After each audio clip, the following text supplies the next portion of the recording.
আওয়ামী লীগের যারা নেতাকর্মী রয়েছেন, বড় রাজনীতিবিদ রয়েছেন, তাদের সাথে রয়েছে আমাদের সুসম্পর্ক। কণ্ঠশিল্পী ইভা রহমানের নামে ৫০০ কোটি টাকার মানহানি মামলা করেছেন ফকির আখতারুজ্জামান। সম্পত্তি বিষয়ক মিথ্যাচারের অভিযোগে এই গায়িকার বিরুদ্ধে এই মামলা দায়ের করেন তিনি। ঢাকার পঞ্চম যুগ্ম জেলা জজ আদালতে মামলাটি দায়ের করেন ফকির গ্রুপের ব্যবস্থাপনা পরিচালক ও বীর মুক্তিযোদ্ধা সিআইপি ফকির আখতারুজ্জামান।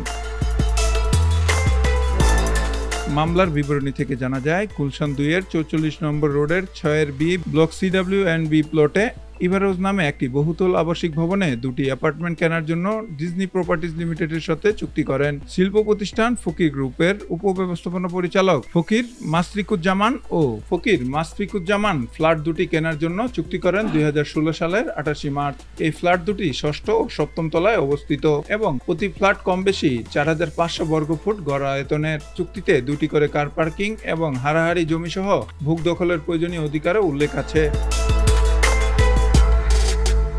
সে কর্মী আরমান ইভা এই জমিটি পেয়েছিলেন তার প্রাক্তন স্বামী মাহফুজুর রহমানের কাছ থেকে। তখন তিনি ইভা রহমানের নামে পরিচিত ছিলেন। এই জমিতে বিল্ডিং নির্মাণের জন্য ইভা চুক্তি করেন ডেভেলপার প্রতিষ্ঠান ডিজনি প্রপার্টিজ লিমিটেডের সঙ্গে এবং ২০১০ সালের ১৮ ফেব্রুয়ারি এই প্রতিষ্ঠানকে রেজিস্টার্ড পাওয়ার দেন। পরবর্তীতে ডেভেলপারের সঙ্গে ইভার বিবাদ শুরু হলে ইভা নিজে ভবনটি নির্মাণের দায়িত্ব নেন। ২০১৭ সালের ৩ ডিসেম্বর ফকির মাসফিকুজ্জামান ওরফে ফাবি ও ফকির মাসফিকুজ্জামানের সঙ্গে ফ্ল্যাট দুটি নিয়ে রেজিস্ট্রিকৃত বিক্রয় চুক্তি হয়। চুক্তি অনুযায়ী ইভা ওই ভবনের বাকি নির্মাণ কাজ শেষ করে ফ্ল্যাট দুটি ফকির মাসফিকুজ্জামান ও ফকির মাসফিকুজ্জামানকে রেজিস্ট্রি করে দেওয়ার প্রতিশ্রুতি দেন।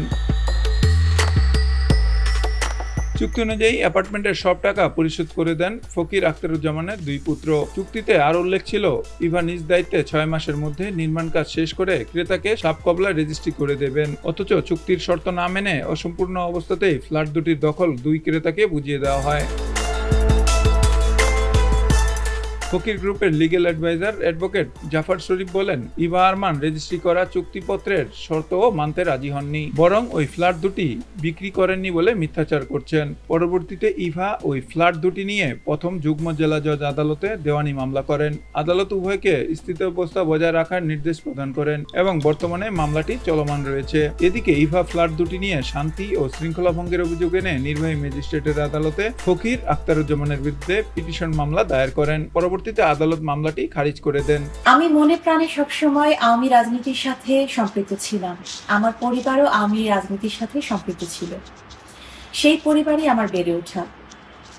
আওয়ামী লীগের যারা নেতাকর্মী রয়েছেন, বড় রাজনীতিবিদ রয়েছেন, তাদের সাথে রয়েছে আমাদের সুসম্পর্ক। ১৫ বছরের কম বয়সী ছেলেকে বিয়ে করে আলোচনায় আসা স্বৈরাচার আওয়ামী লীগ সরকারের সংরক্ষিত আসনে এমপি মনোনয়ন প্রত্যাশী ইভা রহমানের বিরুদ্ধে দ্বিতীয় স্বামী সোহেল আরমানকে ব্যবহার করে দখলবাজি ও সন্ত্রাসী কর্মকাণ্ড পরিচালনার অভিযোগ রয়েছে।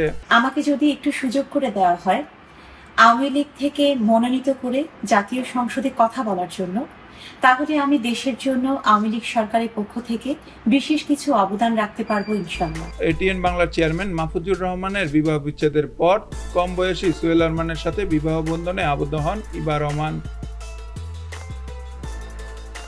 ভোরের পাতা নিউজ ডেস্ক।